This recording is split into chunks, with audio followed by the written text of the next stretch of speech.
오늘도 지난 시간과 마찬가지로 약선 요리를 담당하실 백금희 강사님을 소개해드립니다. 잠시만요.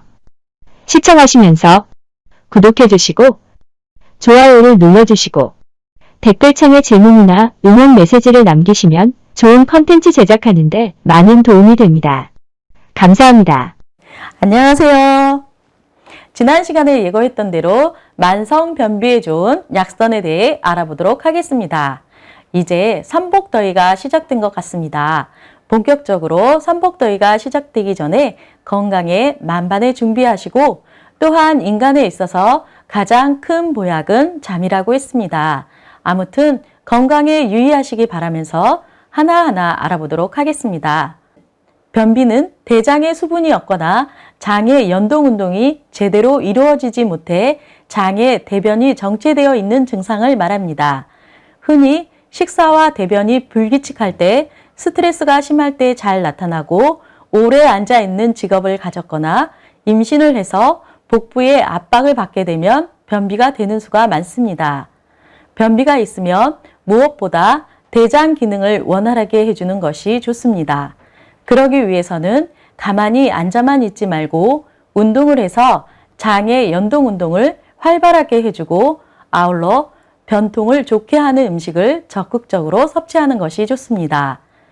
배의 근육을 단련시키는 운동도 필요한데 이는 배변 시 배의 근육에 주어지는 힘을 기르기 위한 것입니다. 약은 되도록 사용하지 않는 것이 좋습니다. 오늘 첫 번째 소개할 만성 변비에 좋은 약선은 고구마입니다. 고구마는 만성 변비에 좋습니다. 변비에 고구마가 좋은 이유는 주 성분인 세라핀과 섬유소가 변통을 부드럽게 해주기 때문입니다. 고구마를 자르면 하얀 우유 같은 액체가 흘러나오는데 이것이 바로 세라핀이라는 성분입니다. 세라핀에는 완화하는 작용이 있어 장내를 청소하는 효과가 있습니다. 고구마는 껍질째 먹는 것이 더 좋은데 이것은 섬유소나 세라핀이 껍질 부분에 많이 들어있기 때문입니다. 껍질에 들어있는 미네랄은 당분의 이상 발효를 억제해주기 때문에 많이 먹어도 속쓰림 증상이 없습니다. 고구마의 성질은 평합니다. 평함에 불구하고 사상 체질로 비추어 볼 때 고구마는 양 체질에 맞지 않고 음 체질에 맞는 약선입니다. 다시 말씀드려 소음인, 태음인에게 맞는 약선입니다. 두 번째로 소개할 만성 변비에 좋은 약선은 우엉입니다. 우엉은 풍부한 식이섬유가 대장 운동을 활발하게 합니다. 대장의 연동 운동이 둔해져서 변비가 생기는 경우에는 식이섬유를 많이 함유한 식품을 상식하도록 해야 합니다. 우엉은 식이섬유를 풍부하게 함유하고 있는 데다가 고기나 쌀의 수십 배나 되는 수분을 흡수해 변이 잘 나오게 합니다. 당근, 샐러리, 곤약 등과 함께 요리하면 더욱 효과적입니다. 다만 알레르기성 피부염이나 습진이 있는 사람은 많이 먹지 않도록 하는 것이 좋습니다. 우엉의 성질은 평합니다. 사상 체질에 비추어 볼 때 태양인만 제외하고 모든 체질에 적합합니다. 세 번째 소개할 만성 변비에 좋은 약선은 사과입니다. 사과는 심한 변비에 효과적입니다. 사과에는 식물성 섬유인 펙틴이 풍부해 장을 튼튼하게 하는 효과가 있습니다. 때문에 사과를 많이 먹으면 변비와 설사에 모두 좋습니다. 펙틴은 과육보다는 껍질에 더 많이 들어있으므로 사과를 먹을 때는 깨끗이 씻어 껍질째 먹는 것이 좋습니다. 또 저녁보다는 대장 운동이 활발한 아침에 먹는 것이 더 효과적입니다. 즙으로 먹을 때 역시 껍질째 가는 것이 좋은데 여기에 당근을 함께 넣으면 더욱 좋습니다.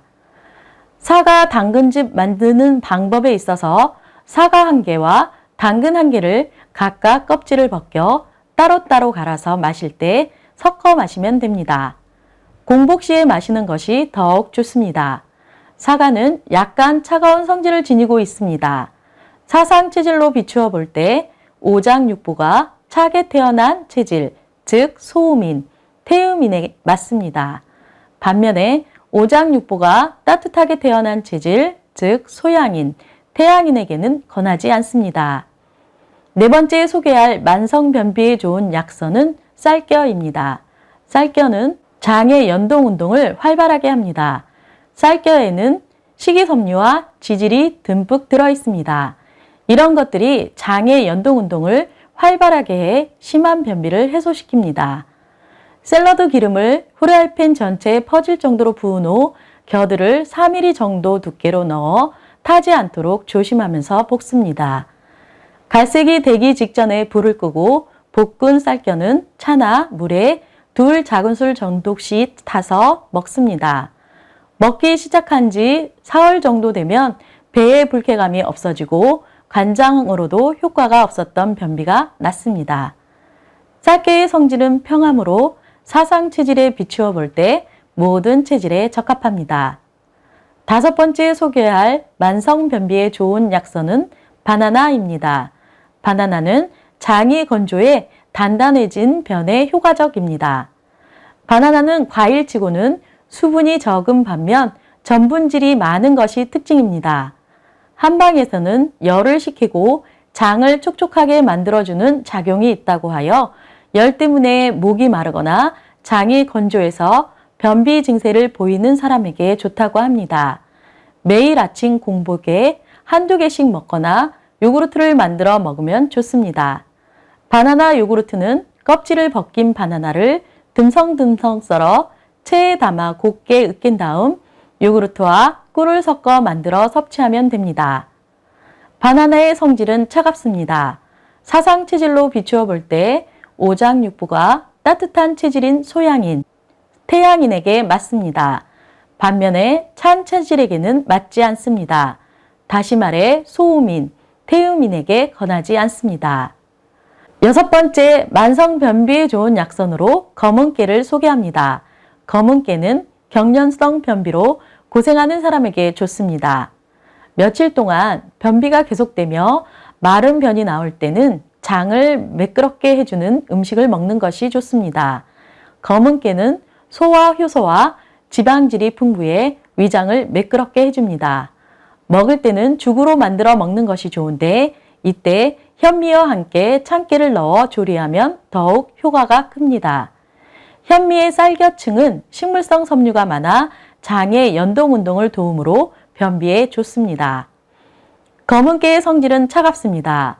사상 체질에 비추어 볼 때 오장육부가 따뜻하게 태어난, 즉 양체질, 다시 말해 소양인, 태양인에게 맞는 약선입니다. 그러나 음체질에게는 권하지 않는 것이 좋습니다. 마지막으로 소개할 만성 변비에 좋은 약선으로는 팥뿌리 달인 물입니다. 팥뿌리 달인 물은 노인성 변비에 좋습니다. 동의보감에는 노인의 기가 허하게 되면 진액이 부족하여 변비가 된다고 했습니다. 이럴 때는 팥뿌리에 물을 넉넉히 붓고 오래 달인 다음 꿀 1수저를 넣고 섞어 마시면 됩니다. 이것을 수시로 꾸준히 마시면 변비에 상당히 효과가 있습니다. 파의 성질은 따뜻합니다. 사상 체질로 비추어 볼 때 소양인을 제외한 모든 체질에 맞다고 봅니다. 오늘은 여기까지입니다. 지금까지 시청해 주셔서 감사합니다. 다음 시간에는 신장병에 관해 살펴보도록 하겠습니다. 그럼 다음 시간에 뵙겠습니다. 지금까지 시청해 주셔서 감사합니다.